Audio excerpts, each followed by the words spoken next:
Merci. Voilà, bonsoir à toutes et à tous. J'espère que vous allez bien pour ce conseil communal du 23 avril 2026 où nous accueillons autour de notre table pour le deuxième point notre conseiller de CPAS. Voilà. Patrick Tassou, merci à lui d'être là. Donc on commence l'ordre du jour avec l'approbation du PV de la séance du Conseil du 12 mars dernier. Y a-t-il des remarques, des demandes de précision, des commentaires? Non. Alors je laisse tout de suite la parole au président de CPAS pour qu'il nous présente son budget 2026. Merci Madame la Présidente, merci à Patrick et aux autres conseillers qui sont en partie excusés pour leur absence de ce soir, d'être présents autour de la table pour ce point commun. Donc voilà, ce soir on vous présente pour vote de tutelle le projet de budget CPS pour 2026. Donc comme d'habitude, il a été considéré avec le CRAC, vous connaissez maintenant la logique. Également débattu en commission financière, consultation commune CPAS, conseil d'action sociale et enfin ce soir pour acte de tutelle au conseil communal. C'est un budget qui s'inscrit dans la continuité de l'exercice précédent et qui constitue un budget de fonctionnement, je veux dire, assez traditionnel. C'est un document qui a été arrêté il y a 1 mois et demi. C'est important parce que les choses changent tous les jours et donc je précise que le projet a 1 mois et demi. Il projette bien entendu le fonctionnement de notre institution pour l'année 2026, tant au niveau de son service social que de ses services administratifs, de la crèche et du service des aides ménagères. Au niveau du budget 2026, donc vous avez vu qu'il s'établissait à 4 114 000, tant en recettes qu'en dépenses. Donc on rencontre ici la demande du CRAC d'être à l'équilibre strict. Il y avait en réalité quelques milliers d'euros de boni qui ont été transférés en fonds de réserve extraordinaire. C'est une inscription budgétaire pour entrer dans la remarque que le CRAC peut formuler. Il a également été dégagé un montant de 100 000 euros donc, qui a été affecté à un fonds de réserve extraordinaire spécifiquement dédié à nos maisons de repos ou ex-maisons de repos, mais par rapport à notre partenaire Vivalia. Donc c'est une première réserve qui constituera finalement un matelas financier en vue de faire face à un éventuel déficit à couvrir dans les années à venir. Au niveau des dépenses de personnel, le budget intègre une adaptation à la réalité du fonctionnement de notre institution en 2026. Il tient compte des projections d'engagement également d'un renfort administratif au sein du service social ainsi que d'un agent comptable pour le service finance. Par ailleurs, on a intégré une indexation des différents salaires de 2% à partir du 1er mars 2026.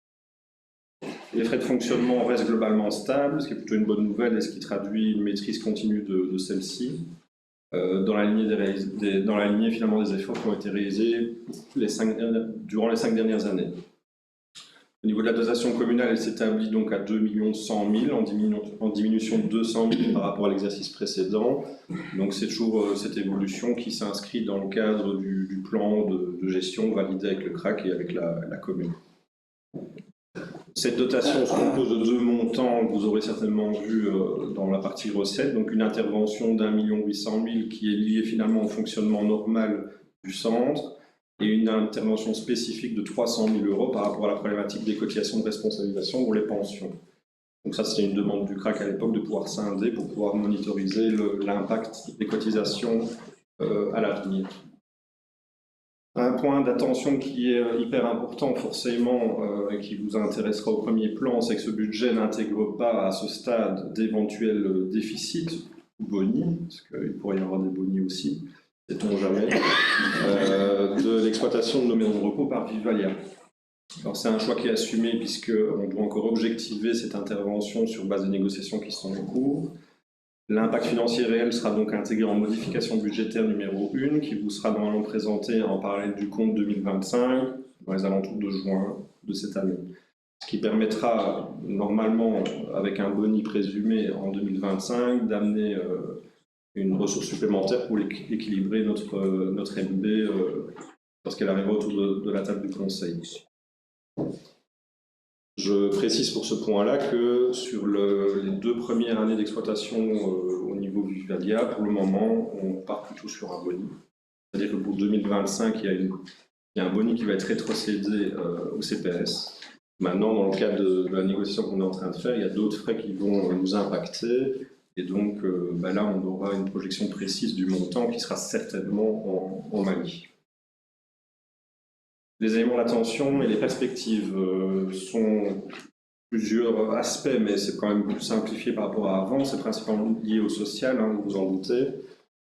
Donc c'est la réforme du chômage.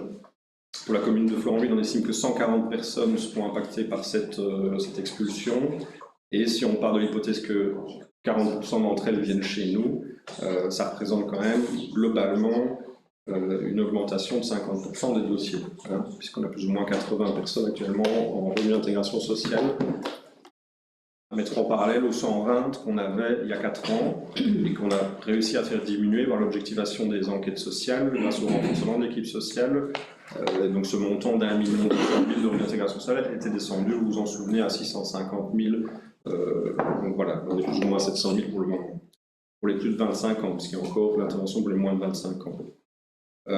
Donc il appartiendra pour ces potentielles 40 personnes de déterminer plusieurs choses. Premièrement, s'ils ont droit à un revenu d'intégration sociale ou non, tout le monde n'y aura pas droit.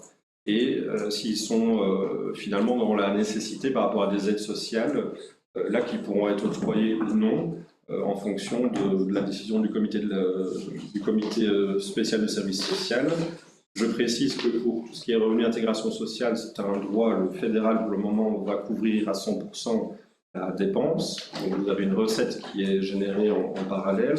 Pour tout ce qui est aide sociale, par contre, il n'y a aucun subside. Donc toutes les aides sociales qui seront octroyées le seront, à moins de passer sur un fonds spécifique ou l'autre lié à une recette, seront sur fonds propres et donc indirectement sur les deniers communaux. Ce dernier point constitue donc une source d'inquiétude qui est importante, vu les montants, hein, dans la mesure où une partie des personnes exclues, voilà, comme je viens de le dire, ne pourra pas prétendre à ce revenu d'intégration sociale. La partie dangereuse dans ce mécanisme-là, c'est que les situations personnelles vont se détériorer et donc forcément ils sont plus susceptibles de venir réclamer une aide sociale. Et ça, c'est difficile de faire des projections et donc il faudra qu'on soit particulièrement attentif puisque c'est un impact financier qui pourrait être important. On était passé de 40 000 € budgétés à 20 000 € budgétés pour les aides sociales. Là, on a fait un premier pas en augmentation, on est remonté à 30 000. Peut-être qu'on devra encore majorer à la hausse. Dans ce contexte social qui est particulièrement mouvementé, il est essentiel de maintenir l'équipe sociale actuelle et de continuer à la soutenir pleinement dans ses missions. Par ailleurs, le comité spécial de service social devra, pour sa part, poursuivre son travail de fond en matière d'objectivation des aides octroyées et des décisions qui sont prises. Les investissements réalisés ces dernières années pour renforcer l'équipe sociale apparaissent aujourd'hui pleinement justifiés au regard de la charge de travail constatée et de son augmentation potentielle. Cette équipe nous permet en fait d'aborder avec prudence tout de même les défis à venir et d'envisager un traitement objectif, rigoureux et équitable de chaque demande. Enfin, donc pour l'ordinaire, diverses corrections techniques seront amenées en modification budgétaire numéro 1, notamment concertée avec le collège. C'est notamment lié au service des aides ménagères où une erreur de projection pour les traitements a été constatée. Erreur qui n'amènera peut-être pas à des conséquences, mais on verra comment les choses évolueront. Et il y a également différents articles, notamment au niveau frais de fonctionnement pour le nouveau bâtiment du CPS qui devront être intégrés. Tout ça a été discuté et concerté, et donc ça vous sera expliqué à la MV1. Au niveau de l'extraordinaire 2026, difficile de faire moins, on se réduit vraiment au strict minimum. Aucun projet d'envergure n'est à ce stade projeté. Les crédits inscrits visent uniquement à pallier à l'essentiel au niveau fonctionnement. Donc pour maintenir justement un bon fonctionnement au niveau de l'institution, cela dans une logique de prudence budgétaire et de maîtrise des investissements. Au niveau des actions futures, il conviendra pour le CPS de poursuivre les efforts qui sont déployés depuis 5 ans afin de continuer à maximiser l'efficacité de ces services au regard des ressources qui sont disponibles. Une réflexion structurelle devrait être menée concernant certains services, on le sait, notamment la crèche et le service des aides ménagères, afin d'assurer leur pérennité, mais également d'analyser leur adéquation avec les besoins actuels. Par ailleurs, il est indispensable de poursuivre et de renforcer, conformément aux recommandations du CRAC, la mise en place de synergies au niveau des services administratifs. La taille actuelle du CPS ne permet en effet plus d'envisager certains services propres ou personnels propres. La solidarité avec la commune devra donc être consolidée dans un objectif d'efficacité, de rationalisation des moyens et de continuité du service public. Comme cela a été fait sur les dernières années, c'est simplement pour souligner que cette réflexion doit se poursuivre. En conclusion, ce budget confirme la poursuite d'une gestion qui reste rigoureuse et responsable dans un contexte en constante évolution. L'équilibre budgétaire atteint, conjugué à la diminution progressive de la dotation communale, témoigne des efforts réalisés pour respecter nos engagements, notamment vis-à-vis du CRAC. Toutefois, les incertitudes liées tant à la finition du dossier Vivalia qu'aux réformes fédérales en matière sociale imposent la plus grande prudence pour les mois à venir. L'impact exogène des cotisations de responsabilisation appelé à augmenter de manière considérable dans les années à venir viendra par ailleurs impacter pleinement cet équilibre et surtout notre trajectoire financière. En tant qu'institution, nous ne pouvons que le déplorer, tout en anticipant au mieux de nos capacités. Ce budget il témoigne d'un centre qui reste considérablement réduit, mais finalement on en revient à nos missions de base par rapport à ce qu'on a connu dans le passé. Et il convient de souligner cependant, et je pense que là on doit tous l'avoir en tête, que les marges de manœuvre au niveau interne, au niveau CPS, sont désormais plus que limitées. Je tiens évidemment à remercier l'ensemble des équipes pour leur engagement et leur professionnalisme, comme chaque année, ainsi que pour la qualité du travail qu'ils ont réalisé dans ce contexte. Et je me tiens disponible pour vos éventuelles questions globales ou de détail. Je vous remercie. Merci, Monsieur le Président. Yves? Oui, ce ne sera pas une question, ce sera plus une remarque générale. Donc, nous avons participé avec nos référents en CPS au vote de ce budget. Pour ma part, j'étais à la concertation commune CPS où on l'a bien évoqué ensemble. Dorian, tu le signales, la partie du fédéral, c'est clair qu'il va falloir surveiller ça de très près. On se rend bien compte et on commence à avoir des retours de différents CPS dans différentes zones où effectivement, tant que c'est pris en charge par le mécanisme du fédéral, c'est pas trop inquiétant. Le problème, c'est qu'on commence à voir arriver, et tu l'as très bien dit, les augmentations de demande d'aide sociale par rapport à des situations de paupérisation qui sont en train d'arriver. Donc, il va falloir évidemment suivre ça de manière extrêmement attentive. Évidemment, de notre côté, on votera le budget assez légitimement dans la prolongation de ce qui a été fait au niveau du CPS, avec effectivement un montant mis à zéro par rapport à la prise en charge potentielle d'un potentiel par Vivalia. Tu as évoqué le fait que ça fera l'objet évidemment d'un cadre correctif dans le cadre de la modification budgétaire en lien avec les négociations toujours en cours, si j'entends bien, entre la commune et l'intercommunal. De quoi ? Oui, enfin, entre le CPS et l'intercommunal, avec le biais de la commune comme pouvoir de tutelle.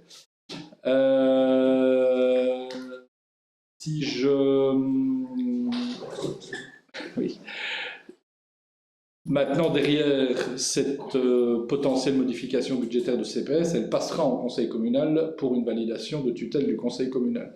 La dernière fois, lorsque nous avons eu les débats en lien avec Vivalia et en lien avec tout ça, il avait été évoqué, je trouvais que l'idée était assez bonne, que l'entièreté des conseillers communaux puissent être réunis anticipativement à l'impact final de la négociation, pour qu'on puisse entre nous poser l'entièreté des questions techniques par rapport à la finalisation de la négociation. Je sais que ça a été postposé et on le sait pourquoi, puisque ça n'était pas pertinent, puisqu'on n'était pas en finalisation, mais je trouve que l'idée reste pertinente et donc je la soumets dans le cadre de cette occasion-ci, puisque effectivement il faudra que tout le monde puisse bien poser toutes les questions pour arriver à avoir la meilleure appréhension et compréhension possible de cette discussion, parce que ça reste un sujet extrêmement technique. Et même pour ceux qui ont participé de très près aux négociations, c'est parfois compliqué. Donc évidemment, pour des personnes qui le découvriront dans le cadre d'un vote, je trouve que c'est intéressant de le faire anticipativement. Voilà. Oui, vas-y. Oui. Effectivement, la proposition avait été postée parce que le conseil communal avait changé de date, je pense. Tout à fait.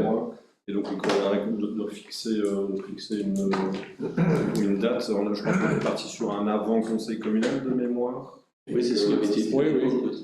On pourra regarder à ça après, sachant qu'au-delà de des aspects techniques, il y a aussi des aspects assez sensibles, donc il faut trouver le bon équilibre et le bon moment pour discuter, je pense. C'est bien pour ça que je le détermine, pour qu'on ait pu avoir un échange entre conseillers préalablement à une séance officielle. C'est ça dont je parle. Là, ne soyons pas dans la crainte non plus, c'est-à-dire que les éléments avant ont pu être en partie objectivés, en grande partie diminués aussi, même s'il reste certains postes sur lesquels on souhaite essayer de comprimer les choses. Des postes et donc, fortement augmentés. Voilà, il faut pas, on ne parle pas de montants astronomiques comme on a pu connaître dans le passé, mais il y a des nouveaux éléments qui ont été ajoutés à la discussion et c'est ceux-là qu'on doit objectiver et négocier. Sachant qu'on attend encore des éléments aussi du côté de Vivalia, mais vas-y. Moi, je pense, vu l'aspect technique des discussions, et sans entrer dans les détails, il y a quand même quelques points qui me chiffonnent, qui sont présentés par Vivalia.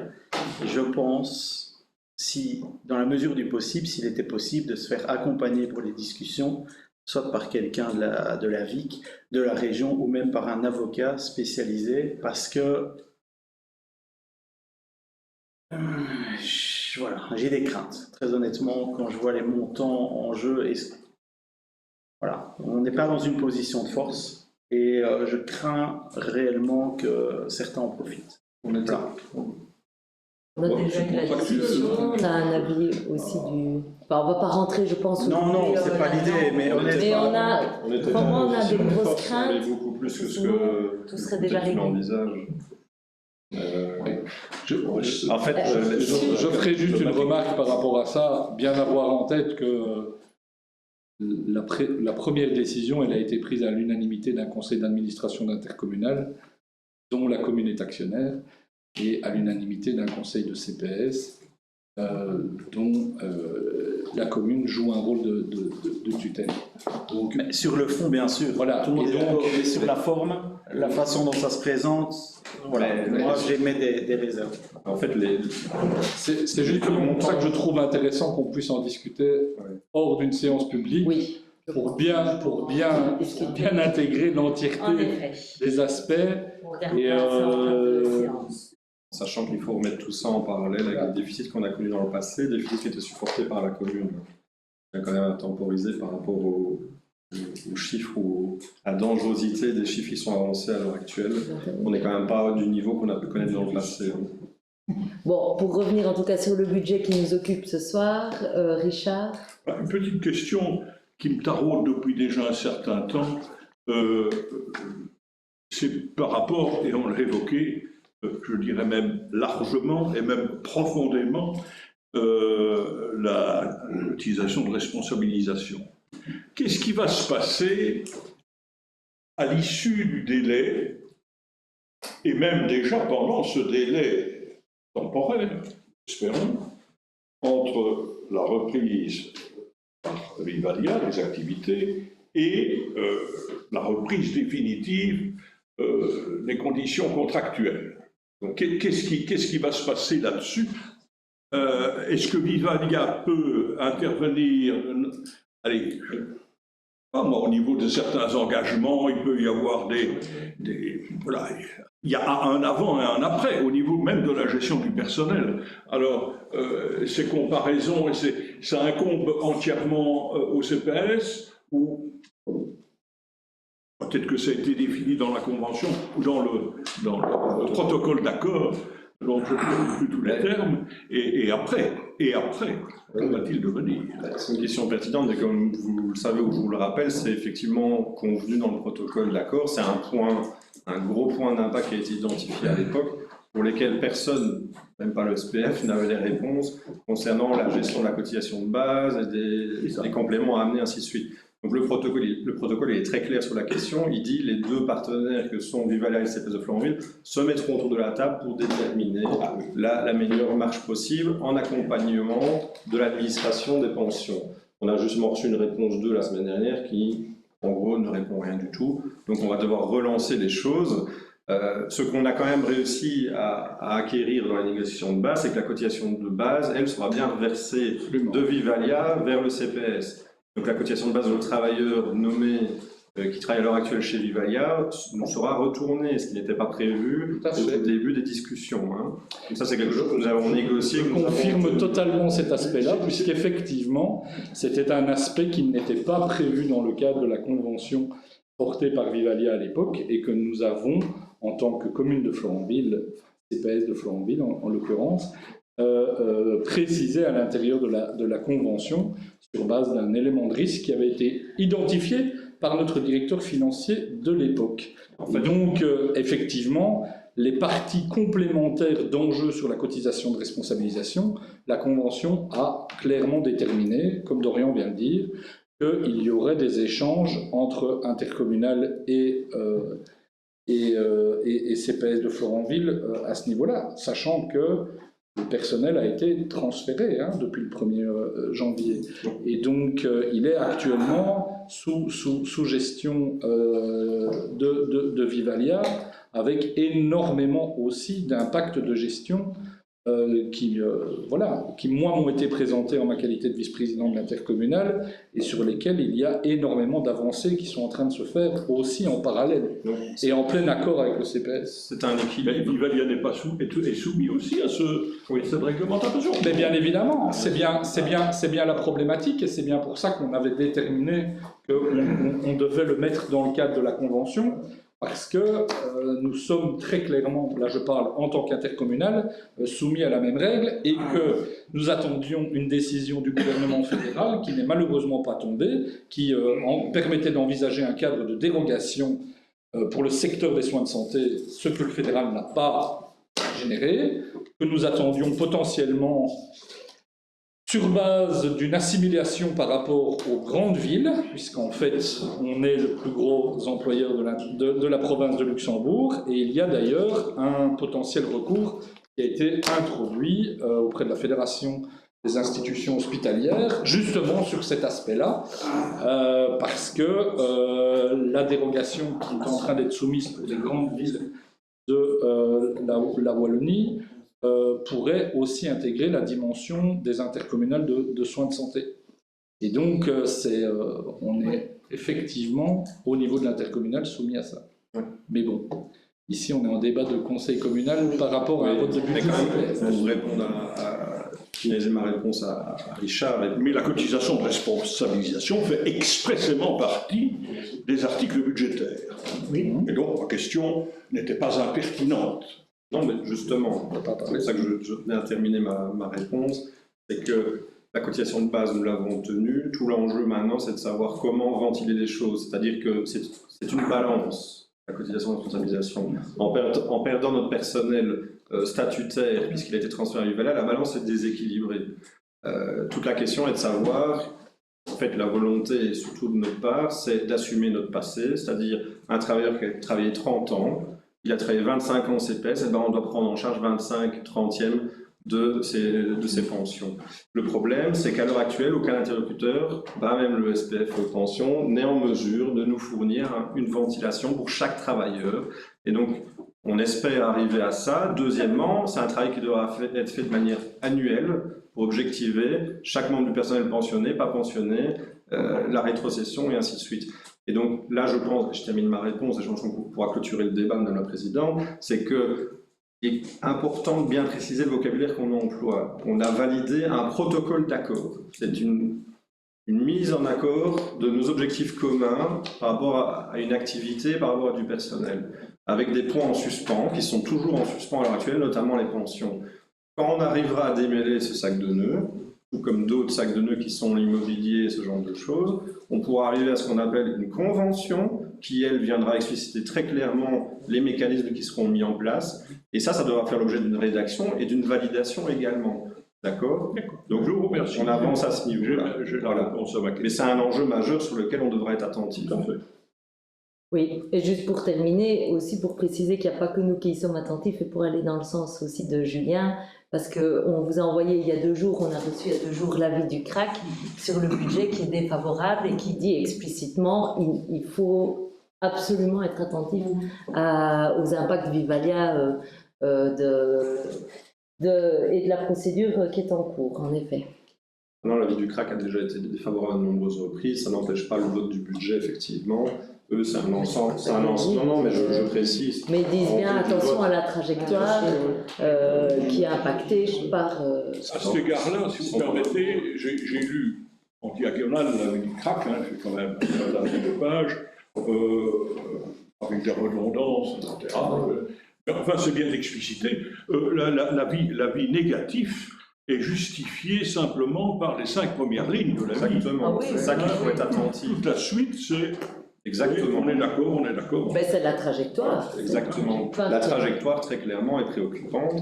Et ce qui est préoccupant dans le courrier qui a été transmis, je ne sais pas si vous avez eu le temps d'en prendre connaissance, mais c'est que, c'est que le CRAC fait référence à la capacité de la commune à prendre en charge des dépenses futures. Mais ça veut dire que les efforts d'un point de vue CPS ne sont pas remis en question parce qu'ils ont déjà été faits en grande partie. Puis effectivement de l'intervention finale dans le budget, et puis après c'est un effort au niveau communal pour potentiellement assumer cette charge qui va effectivement arriver. Et là le CRAC, le CRAC est dans son rôle. C'est pour ça que jusqu'au bout, on Madame la n'a rien Présidente. non plus dans notre Mais en mettant en application leur solution ou leur préconisation, et on ne gagne qu'un an sur la trajectoire. Mais Tout à fait. Les montants sont exorbitants par rapport à nos moyens financiers, c'est ça qui est... Donc on le subit pleinement, à moins d'une réforme profonde du système. En tant que CPS, je ne vois pas comment on peut... Oui, il faudra négocier avec Vivalia, mais c'est le seul point d'action, et là tout à fait d'accord, et je l'ai déjà exprimé à de nombreuses reprises autour de la table du collège, se faire accompagner par un spécialiste, parce que la question est hyper complexe. Ça, c'est un point sur lequel on doit être attentif, effectivement. Maintenant, si le mécanisme reste identique, on n'y échappera pas et il faudra assumer d'une manière ou d'une autre. Il faut être réaliste aussi. Ok. D'autres remarques? Commentaires? Eh bien, est-ce qu'on passe au vote, Madame la Directrice Générale, ou il faut passer au vote? Non? Non, Allez, alors, eh bien, je pense que nous pouvons remercier le président, les équipes du CPS aussi pour tout leur travail. Je vous remercie. Merci. Avant de continuer l'ordre du jour, j'ai oublié d'excuser Caroline Godefrin ce soir en début de séance. Excusez-moi, retenue ailleurs. Alors, le rapport des synergies communes CPS dont nous avons discuté, est-ce que vous en avez tous pris connaissance? Merci à la directrice générale et au directeur général du CPS pour ce rapport de synergie qui revient sur toute une série d'aspects liés à ce qu'on met en place au quotidien et comme on peut pour diminuer aussi les coûts en matière d'informatique, de bâtiments. Maintenant que le CPS est dans son nouveau bâtiment, sachant qu'il appartient à la commune et que en matière de travaux, il y a encore aussi du travail, etc.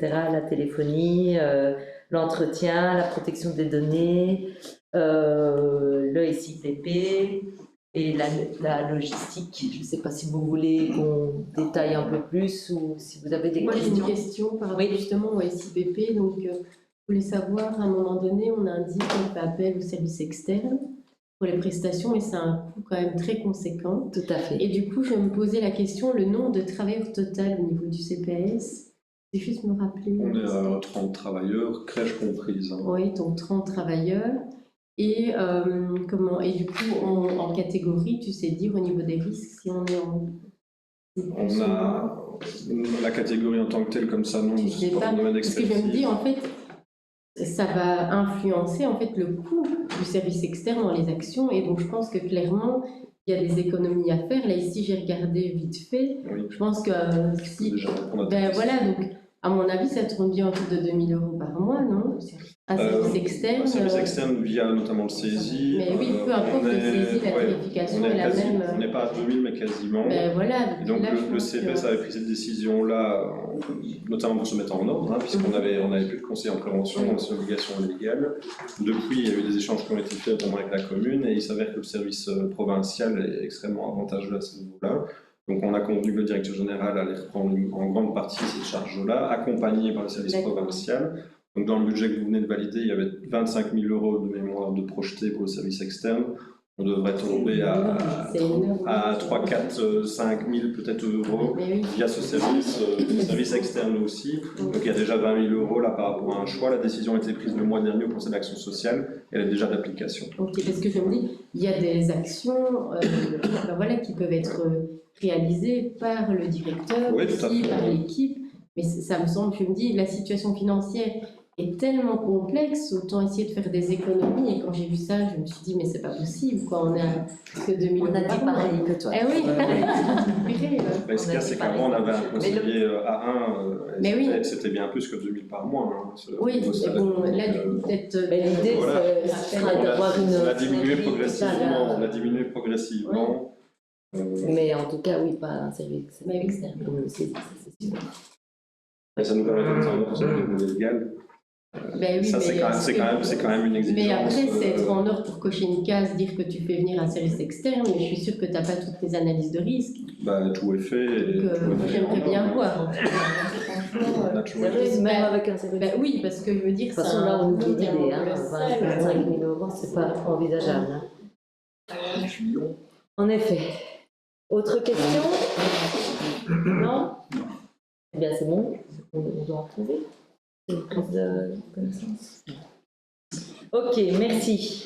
Alors, le point 4, c'est le bail de location pour notre prêtre desservant, étant donné que c'est une obligation de la commune de le loger. Est-ce qu'il y a des questions sur ce bail? Une continuité, hein. Oui. Avec un nouveau propriétaire. Hein. Oui, en fait, il y a un nouveau propriétaire. Voilà, ça me reste le même. Ça va? Ok, merci pour Monsieur l'abbé. Alors, nous avons en point 5 l'Assemblée générale ordinaire de l'intercommunal IMIO, dont on reparlera encore ensuite, qui aura lieu le 2 juin à Namur à 18 h. Nos représentants seront messieurs Dupont, Filippucci, Lambert, Philippe et monsieur Blanchard, ainsi que Madame Baudouin. Il y a des remarques, des commentaires? Oui. Dans l'agenda, je vais essayer de me libérer, mais ça a été galère pendant quelques années de pouvoir me libérer parce que ça tombait à chaque fois. Et ça tombait à chaque fois en même temps que des conseils d'administration de Vivalia. Et donc c'était compliqué, mais il est noté dans l'agenda, je vais essayer de m'y rendre. Ce serait bien parce que je pense qu'on n'y a jamais été depuis qu'on est rentré dans l'intercom. Ah pardon, je parle avant, excusez-moi. Pardon. C'est très bien, bravo. Moi, je ne suis pas là. Ah, voilà. 42. Il y a une question, Bravo, il y a une remarque de Richard Lambert. L'observation, c'est que j'ai remarqué dans le compte, je crois que c'est bien le compte, oui, pas le budget, une augmentation assez importante de la masse salariale. Donc, on peut se dire, c'est bien, les communes sont, ou d'autres intercommunales sont de plus en plus clients ou intéressés par nos services. C'est une augmentation de 630 000 euros quand même. Hein. Et au niveau des produits, on pourrait aussi se dire, puisqu'on engage pour 600 000, il y a une part peut-être d'indexation, hein, enfin une part. Et je pose la question à ceux qui nous représenteront, qui pourront peut-être la poser s'ils le souhaitent. Au niveau des produits, la masse n'augmente que de 330 000. Alors, on pose la question de savoir, Une bonne question, Richard. est-ce qu'il y a une politique, voilà, pourquoi on a augmenté la masse salariale du double des produits qui seraient censés être en rapport avec la dépense. Mais enfin, ceci dit... Question à faire poser par nos représentants. Si j'y suis, je poserai la question, Richard. Même si parfois c'est compliqué, parce que comme ils n'ont pas le quorum sur la première, parfois ils convoquent avec une deuxième derrière. Donc, et donc là, ça veut dire aller à Namur, ce qui est moins agréable. D'avance, merci. Ok. Alors, le point suivant est un point important. C'est le Ah oui. point qui est en train de passer dans tous les conseils et communaux et provinciaux. C'est la réforme des institutions provinciales. Donc chaque commune et chaque conseil provincial est amené à rendre un avis pour le 30 avril, je pense, pour le 1er mai. Petit point de contexte, vous avez tous lu la délibé. Donc la réforme est engagée évidemment par le gouvernement dans une perspective horizon 2030, une réforme qui n'est évidemment pas anodine parce qu'elle s'inscrit dans une volonté de transformation en profondeur de l'organisation institutionnelle et politique en Wallonie. Donc je rappelle le cap qui est fixé par le gouvernement, qui est la suppression des conseils provinciaux élus à l'horizon 2030, la réduction du nombre de mandataires, le transfert d'une partie des compétences vers d'autres niveaux de pouvoir, le maintien de certaines compétences à l'échelon supracommunal et la mise en place d'une assemblée des bourgmestres pour organiser la supracommunalité. Ça, ce sont les grands objectifs, un objectif triple qui est plus de lisibilité institutionnelle, plus d'efficacité dans les politiques publiques et garantir la continuité des services aux citoyens. Alors, un point qui, selon moi, mérite d'être souligné, c'est une réforme qui est annoncée comme progressive et concertée. Et donc, les communes et les provinces doivent rendre chacun une délibée, ce que nous faisons aujourd'hui. Évidemment, même si la réforme est globale et régionale, les effets seront locaux, bien sûr.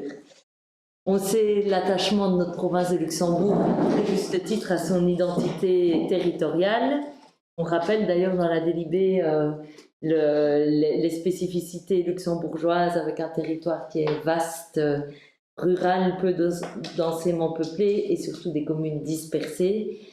Et donc, le risque, c'est il ne faut pas que simplifier sur le papier et dans la DPR, il faut surtout ne pas compliquer sur le terrain la manière dont s'organisent les services.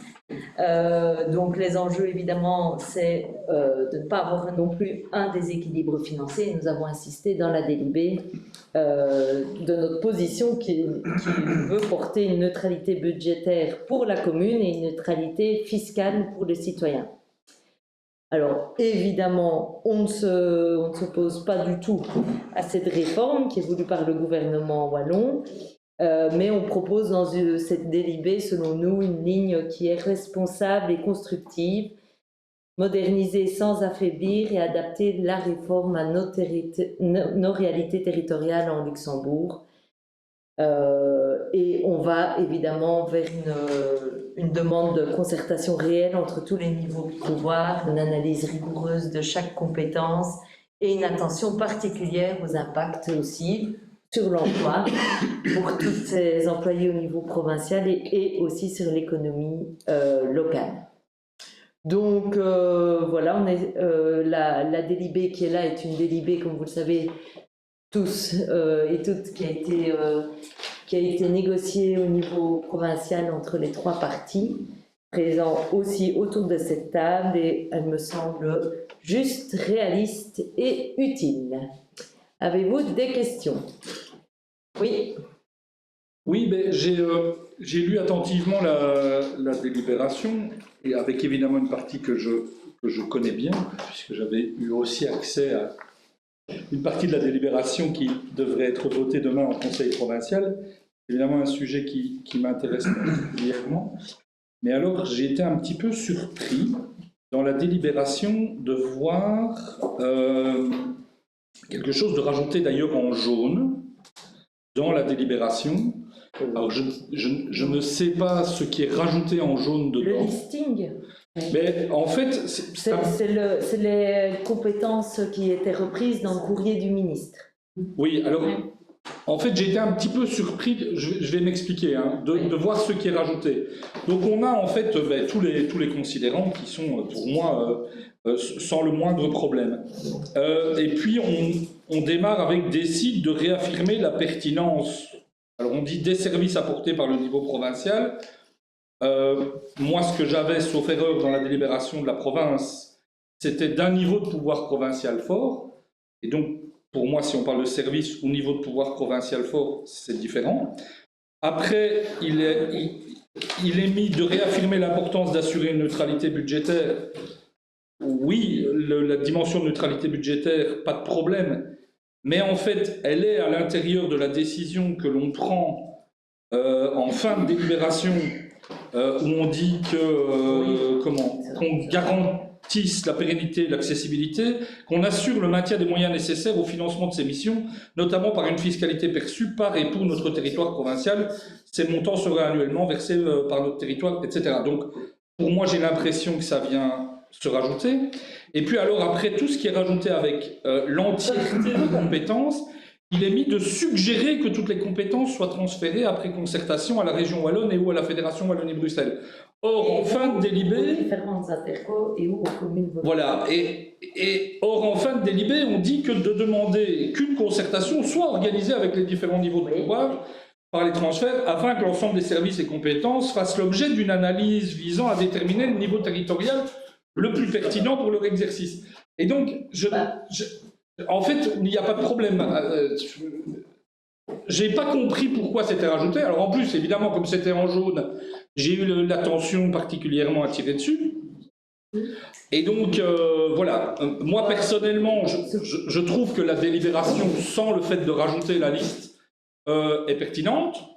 Et alors, par contre, si on doit rajouter une liste, et ça, j'ai fait l'exercice, puisqu'en fait, le collège provincial avait envoyé à toutes les communes une liste d'actions spécifiques dans la commune, avec notamment 21 750 € pour le festival de Chasse-Pierre, 960 € pour le ballet de Rose Festival, le nombre d'enfants de Florentville qui sont hébergés au Valden, à l'IMP Fourrière, de Hête, la prise en charge d'adolescents, les ASBM, le nombre de ménages aidés pour les primes téléphoniques, l'aide à pratique de groupe, les bénéficiaires de Rénopac. On a eu tout ça, et donc moi je me suis permis de rajouter tout ça avec un texte de délibération, et j'avais rajouté une conclusion, mais bon, ça, je peux éventuellement dire que la conclusion, on ne la rajoute pas, mais voilà. Je veux bien vous soumettre ça potentiellement, je ne sais pas comment est-ce qu'on fonctionne, mais en tous les cas, pour moi, la partie qui est en jaune, je trouve qu'elle n'a pas lieu d'être dans une délibération qui dit que c'est de toute façon la région Wallonne qui va devoir concerter après avec l'entièreté des niveaux de pouvoir. Voilà. Donc, d'une manière très pragmatique, la liste qui est là est la liste en fait du ministre. Donc voilà. C'était pour que ce soit un peu plus concret en matière. Je ne vais pas, je ne vais pas le dire en grand secret en disant que c'est quand même Dorian qui a dit, on nous dit de parler de compétences dans notre délibé et on ne parlait pas de compétences. Donc c'est comme ça que ça s'est fait en fait. Moi je trouve quand même que juste réaffirmer l'importance de la neutralité budgétaire, je pense que c'est bien que ça ressorte. Ouais, je veux bien, c'est déjà présent, j'ai pas de problème. Mais donc tu suggérais en fait de préciser certaines compétences comme je comprends. Non. Moi, si on dit, le problème, c'est quand on dit suggérer que toutes les compétences soient transférées. Pour moi, ça veut dire qu'on donne un avis où, selon nous, toutes les compétences doivent être transférées. Ça veut dire qu'on part de ce principe-là, qu'on suggère que toutes les compétences soient transférées. Alors que dans la même décision après, on dit quelque chose où on dit qu'il va y avoir, on suggère une concertation pour déterminer quel est le niveau le plus pertinent qu'il recevra. C'est juste ça où je trouve qu'à un moment donné, le fait d'avoir les deux dans la même délibération, ça me paraît redondant, mais voilà, c'est peut-être mon interprétation. Un antagonisme. Voire même un antagonisme, oui. J'ai du mal à comprendre dans le sens où à partir du moment où on supprimerait un niveau de pouvoir, il me semblerait logique que l'entièreté des missions soit transférée. Oui, mais le problème, c'est que tu ne peux pas la supprimer. Parce que, par définition, l'institution en elle-même ne peut pas être supprimée. Et la réforme telle qu'elle est mise en place par le ministre, ce n'est pas une suppression de l'institution, c'est une suppression de l'élection directe, avec un mécanisme de création d'une nouvelle structure supracommunale qui viendrait potentiellement gérer les compétences.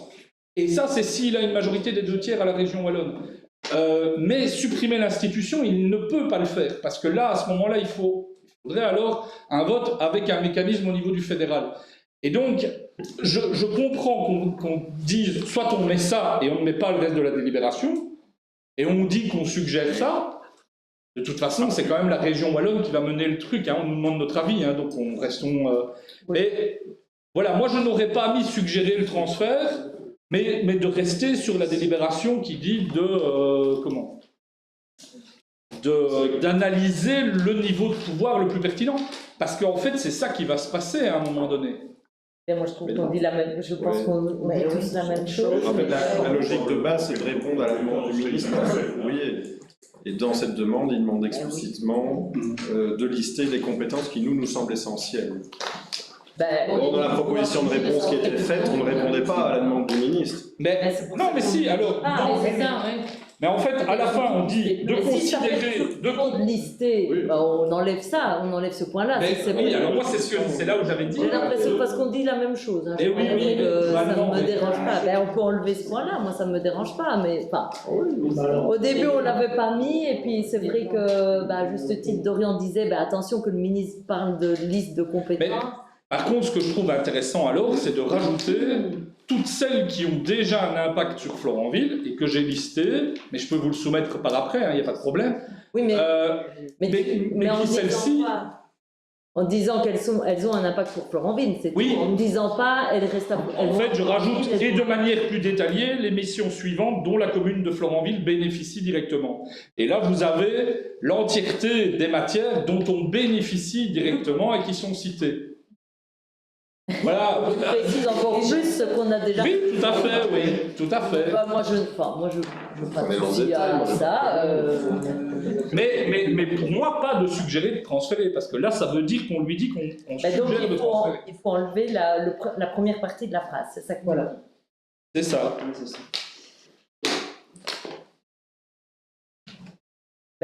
Oui, moi ça ne me dérange pas. Ça ne me dérange pas parce qu'on dit la même chose de toute façon. Donc, c'est les mots de suggérer que toutes les compétences soient transférées qui est en nous. Cette phrase-là, à ce moment-là, elle me gêne parce que pour moi, ça induit que c'est ça qu'on suggère en tant que commune de Florenville. Mais voilà. Okay, alors que derrière, on lui dit de concerter avec les niveaux de pouvoir celles qui vont pouvoir être transférées dans un mécanisme de neutralité. Mais je peux comprendre. On va juste mettre une phrase pour dire voici la liste des compétences et puis en ajoutant, tu peux nous envoyer par mail. Ça, c'est quand même une délibération locale. Hein. Oui. Mais bien sûr, le fait de mettre les bénéfices sous-entendus pour attirer l'attention et la nôtre aussi pour ne pas les perdre. Mais c'est exactement ça la logique. C'est local aussi, c'est très local. C'était ça la logique en fait. Notamment, et puis contexte. Voilà, c'est ça. La liste dont notamment la liste en annexe. Voilà. Mais pas suggérer le transfert, parce que pour moi là on fait un antagonisme par rapport à... Mais la liste je peux comprendre. Tu nous l'envoies? On l'ajoute à la délibérée quand même, cette liste. Oui, bien sûr, elle est dedans. Tout ça, je l'ai déjà intégré dans la version que j'ai là, mais que je vous enverrai. Il n'y a pas de problème. Très bien. Et est-ce que le collège pourrait rappeler en 2 lignes et demie, même 3/4, ce que souhaite le gouvernement dans sa réforme des institutions provinciales? Quels sont les points marquants? J'ai lu il y a eu un excellent débat sur j'ai lu aussi la presse, mais voilà. Nous vous invitons à aller sur notre télé locale, regarder le débat qui était excellent, oui, il faut le dire, et où le ministre était présent, et c'est quand même bien qu'il se soit déplacé sur le territoire, il faut le remercier par rapport à ça, parce qu'au moins il a précisé ce sur quoi il voulait avancer. Mais le commun des mortels parmi lesquels je me place. Mais donc, dans le cap du gouvernement, c'est ce que je répétais tout à l'heure, c'était suppression des conseils provinciaux élus à l'horizon 2030, c'est bien ça que tu demandes. Réduction du nombre de mandataires, transfert d'une partie des compétences vers d'autres niveaux de pouvoir. Des mandataires provinciaux. Oui. Maintien de certaines missions à l'échelle supracommunale, mise en place d'une assemblée des bourgmestres pour organiser la supracommunalité. Donc en fait, c'est faire un petit peu comme le conseil de zone de secours. Voilà. C'est ça. En fait, derrière tout ça, c'est la rationalisation des coûts, évidemment, induits par l'institution provinciale, bien sûr. Donc, ça, c'est les grandes lignes, la note d'orientation qui est passée mi-décembre, on va dire, fin décembre. Mais là, c'est tout un grand travail de concertation, de communication, de pédagogie qu'il faut avoir. Et puis, en effet, voir le tourisme, où est-ce qu'il repart? Est-ce qu'il repart à la région wallonne? Est-ce qu'il rentre dans les missions des communes? Enfin, ça, tout le travail est en cours. Mais l'objectif, c'est rationaliser, compresser les dépenses et ça c'est les grandes lignes de la déclaration de politique régionale et la note d'orientation qui est passée mi-décembre. C'est vers ça qu'ils veulent aller. Alors, comme Yves l'a répété tout à l'heure, il y a aussi la réalité de la manière dont ça va devoir se faire, parce que pour atteindre une telle réforme, il faut 2/3 de vote Au Parlement. majorité spéciale au Parlement. Donc il va falloir les atteindre, et c'est pour ça qu'il faut concerter et s'expliquer, y compris avec l'opposition, bien sûr. Mais donc, comme le disait Camille, c'est vrai que le débat à TVLux, ceux qui ne connaissent pas, permettait vraiment de bien comprendre c'était quoi les enjeux qu'il y avait derrière. Et il y a eu un article hier ou avant-hier, je ne sais plus, dans l'Avenir du Luxembourg, de la présidente du collège provincial, qui rappelait aussi toute la démarche qui avait été faite avec le ministre, et puis après cette avancée en lien avec la DPR. C'était dans la DPR depuis 1 an et demi, hein, donc voilà, c'est pas depuis 1 an et 4 mois. Il n'y a pas de... Mais et effectivement, ils vont prendre une délibération demain au niveau du conseil provincial, qui va permettre aussi d'être fort ouverte et permettre à tout le monde d'intégrer. Donc, moyennant ça, je vous transfère, et pour notre groupe, ce sera OK. Oui. Merci tout le monde. Bonne chance au ministre. Oui. Voilà. Alors, après, je passe la parole à l'Échevine du Culte pour les 4 prochains points. Ce sont les fabriques. Le point 7, c'est la fabrique d'église de Lambermont et compte de 2024. Vous avez vu qu'il y avait une petite... je ne vais pas dire une anecdote, c'est que l'intervention communale ordinaire de secours était de 0, puisque la fabrique d'église avait demandé en 2022 15 000 € pour des travaux d'électricité. Ces travaux ont été réalisés en 2023 et donc payés en 2023. Donc voilà pourquoi l'intervention communale est de 0. Je ne sais pas si vous avez d'autres Non, c'est parfait. questions. Non, parfait. Le point 8 est toujours la fabrique d'église de Lambermont, où là, nous avons le compte 2025. Manifestement, oui. Et là, on revient à une intervention communale de 17 000 951 et 83 centimes. Je ne sais pas si vous avez des questions. Non, c'est gentil, merci. Le point suivant est toujours la fabrique d'église de Lambermont, avec là le budget 2026. C'était aujourd'hui un One Lambermont Show. Et donc nous avons une intervention communale pour un montant de 9 319 € et 58 centimes. Si vous avez des noms. Non. Une belle diminution dans l'intervention. Oui. Maintenant, je continue sur ma lancée. Nous passons alors de la fabrique d'église de Lambermont à la fabrique d'église de Chassepierre. Tu dois encore sortir. Pour la dernière fois. Pour la dernière fois aussi. Oui, parce que le compte, j'étais encore là. Le compte, j'étais encore là. Après, je ne sais plus. Allez. Et donc, le compte de la fabrique d'église de Chassepierre, où nous avons un montant d'intervention communale à l'ordinaire pour 16 841 €.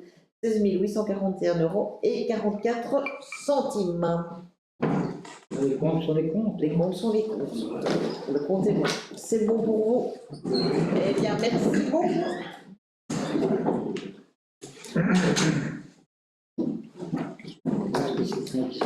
Très bien, merci. Ah oui, pour ce point-ci, donc pour le centre sportif et de loisirs de Florenville, rapport d'activité compte 25 et budget 26.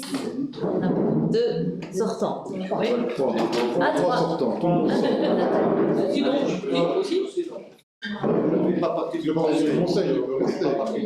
Ah oui, non. Je vais laisser les chemins des sports vous présenter.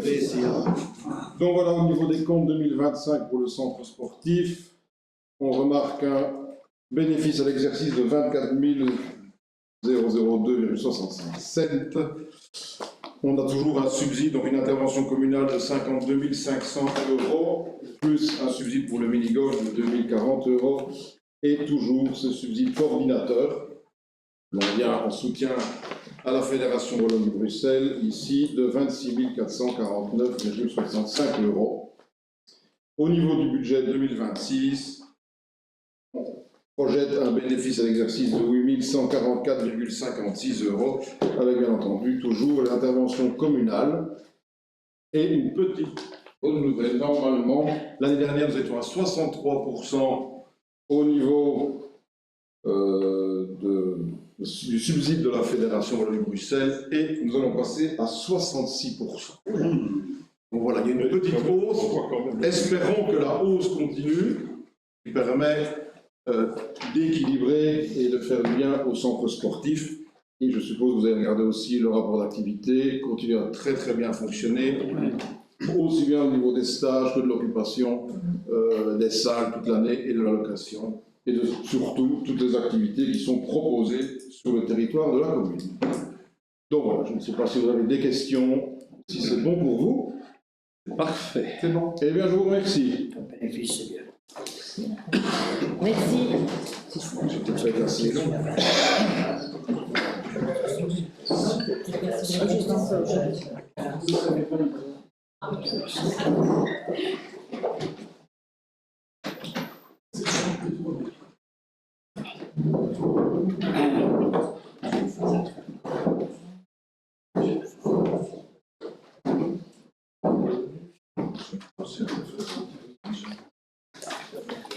Merci.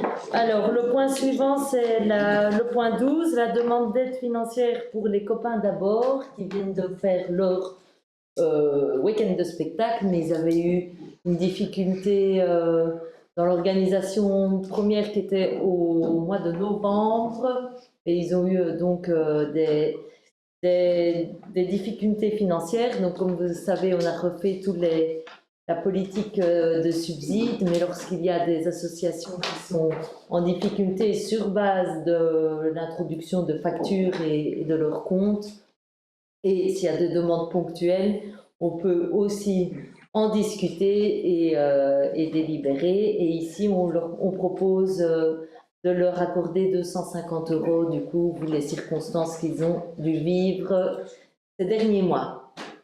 C'est OK? Oui, évidemment. Merci pour eux. Alors, l'octroi d'une provision de caisse avec carte de crédit prépayée à la directrice générale. Voilà, c'est un aspect technique. Non, tu dois pas. C'est pas un poisson dans le jeu. Voilà. Donc, est-ce que c'est OK pour que notre directrice générale dispose de la carte de crédit? Alors, merci d'avance pour sa vigilance avec cette carte. Alors, le point 14, tu veux prendre la parole, Christian? Oui, donc c'est la demande d'acquisition d'une parcelle commune à Sainte-Cécile, rue du Hémont, paraissant pré-cadastré 6e division, section C, numéro 1464A. Donc nous avons une nouvelle estimation parce que voilà, c'est un dossier qui traîne déjà depuis un petit temps à la hausse, et donc pour 90 centiards, on vendrait pour la somme de 4 320 €, tout près de la fontaine du Hémont. Vous avez vu les plans. Vous êtes d'accord? L'accès reste à la fontaine. Ah oui, oui, oui. Oh ben, oui, pas de souci, on s'est encore tourné facilement autour de la fontaine, il y a de la place. Donc c'était une parcelle cadastrée, donc il n'y a pas de... Il y a une demande dans le temps. Oui, oui, il n'y a pas de division en fait, ni quoi que ce soit. Ah, Ok, oui. Ok. merci. Merci. Ben, je te laisse la parole pour le point 15. Donc le suivant, nous voilà dans la soie. Un grand moment. Attends, Sylvie. Abandon du produit des licences de pêche de 2025 pour le remplacement de la soie en 2026. Donc une convention qui a été signée en 1994 entre la commune de Florenville-Chigny et le CPS de Mons, comme quoi les recettes des permis de pêche, on les remettait en remplacement la semois à hauteur de cette année-ci de 3 611 €. C'est pas facile à dire. C'est bon? Oui. Merci. Merci bien. Alors, donc, le point suivant, c'est une convention qui est arrivée à échéance, enfin qui arrivera à échéance le 15 juillet 2026 entre l'ASBN Terre et donc la commune. C'est un renouvellement. C'est la collecte des déchets textiles ménagers. Voilà, c'est des remarques. Voilà, c'est un service intéressant et important. C'est bien qu'il y ait un renouvellement parce que c'est un secteur qui est en grande difficulté Oui. et il y a plusieurs acteurs qui arrêtent. Et Oui. c'est bien quand même qu'on ait un renouvellement. Oui, oui, on sait même aussi qu'ils étaient vraiment en difficulté, donc tant mieux que ça reparte. Alors, le point 17, c'est la mission conseil et assistance, donc c'est toute l'infrastructure de connectivité et de le serveur qui doit avancer. On arrive au bout des étapes. C'est assez long et complexe comme procédure pour remplacer tout ce serveur dans une grosse administration comme l'administration communale et d'ailleurs aussi le CPS. Donc là, on doit approuver la facture parce que... ah non, et les conditions de marché. Non, la facture. Oui, non. La dépense. C'est sur la responsabilité. Parce que elle a été prise sur la responsabilité du collège, en effet. On est à 5 200 €. Un peu comme... C'est un dossier qui est long, mais qui est très onéreux aussi. Oui, l'informatique. Et ça te met comment? Devant ça, on est démunis. Oui, en effet, mais il sera vraiment temps que ce serveur soit enfin... Il y a beaucoup de coupures. une nécessité. Oui, oui. C'est clair. Ça va? Parfait. Merci. Alors, les chemins des travaux, pour le point 19, les travaux de consolidation. Ah, pardon. 18 internet. Ah, pardon. Marché. Oui, ah bah oui, donc c'est ça. Là, c'est les conditions de marché pour le Wi-Fi, mais aussi quelque peu trop faible et défaillant, et donc il faut renforcer la connectivité. En fait, j'ai fait les deux points en un. Oui. Pardon. Oui. Ça va? Mais à la nouvelle école à Muno, si je peux dire, à la nouvelle annexe, le problème informatique est réglé. Oui. Parfait, monsieur. C'est très bien, parce que ça a mis du Ça a temps. été compliqué aussi. C'était compliqué pour ça. prévu, mais Je voilà. me demandais si on est arrivé à... Si. Eh bien, c'est très bien. On y est arrivé. Oui. Bien, bien, bien. Alors, vu que tu as la parole, monsieur des chemins de l'enseignement, prends ta casquette des chemins des travaux. Donc ici, c'est l'admission de la dépense pour les travaux de consolidation du chemin du bon pays. Donc ça a été pris sous responsabilité du collège et donc les travaux sont attribués pour un montant de 7 695,60 €, TVA compris. Ça va, pas de Qu'est-ce que questions? vous entendez par consolidation? Faut lire le cahier de charge. Mais, ça me paraît très peu. Enfin, ça me Je paraît suis d'accord. tellement moins que Ça me paraît pas chèque non plus. Je me dis, qu'est-ce que vous... On va uniquement faire 2 ou 3 parties de la Voilà. du chemin du bon pays, 120 mètres carrés maximum. tarmac à chaud. Donc le but, c'est d'essayer de la Il y a prolonger le plus un principe de possible. pulsion en Voilà. fonction, en vidant les trous, etc. J'ai trouvé que c'était un petit peu cher, entre Même guillemets. aussi, c'est pour ça, Et donc, ça voilà, mais bon, il faut le faire. Et puis après, vous devrez peut-être remettre quelque chose en fonction. Ben, Mais bon, voilà. Je veux dire, les deux points sont avec le point qui arrive juste après. Ah, on est d'accord que l'autre, c'est un gros dossier par Avec les rapport. travaux de voirie. Oui. Je ne vais pas Oui, tu faire peux en même faire, temps. Oui, bah, bien sûr. Oui, c'est OK pour ça. Voilà. On espère que ce sera suffisant. Voilà. Pas de souci. Nous l'espérons. Voilà. Et donc, en lien avec justement l'entretien 2026 des voiries, donc, comme on en avait déjà parlé, c'est sur Villers de Ventorval où l'on va se concentrer. Et donc ici, on vous demande d'approuver les conditions du cahier des charges. Et alors, je ne sais pas si vous avez remarqué également, on a mis deux options, Tout à fait. deux rues, parce que vu la situation Oui, actuelle, absolument. on préfère prendre une sécurité pour pouvoir retirer si jamais les conduits explosent. C'est clair, hein, Oui. par rapport à ce qui vient de se passer, ils vont tous se projeter. Hein. Ah, il vaut mieux être prudent. Non, non, mais c'est Il évident. vaut mieux être prudent pour le moment. Tout à fait. Ok pour vous? Oui. Donne peut-être le montant, on va quand même, parce que, Ah oui, attendez. parce que tu as 17 006 pour celui d'avant, là ici c'est un petit 350, donc À 333 771,80 Il y a 17 rues quand même. 330 000 euros voilà. pour la réduction de tout. Pour une dizaine de rues. Oui, c'est pour une dizaine. Merci pour le. Dites le 333. Pas de souci. Mais oui, mais il y a un problème au niveau du syndicat d'initiative. Donc, en point de communication, c'est le Budget du SI. Oui, c'est une prise de connaissance. Prise de connaissance. Donc, c'est une copie dans le. Il y a une copie dans un chiffre, dans un montant. Dans le récapitulatif de la DLIB. Dans la rémunération aux charges sociales et pensions, il y a c'est 104 217,13 et non pas 100 et non pas 1 million 42 On en prend connaissance moyennant la correction.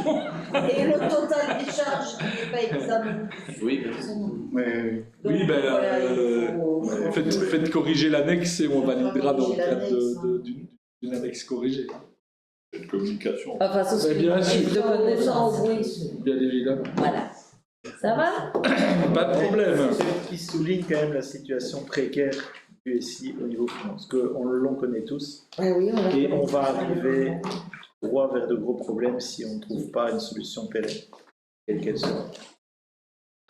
Voilà, parce que on voit le budget projeté avec un boni de 40 euros ou 90 euros, je ne sais plus, alors que la situation de personne est déjà dégradée puisqu'il y a moins de gens qu'il y en avait il y a 4 ans. On est déjà au plus bas du bas.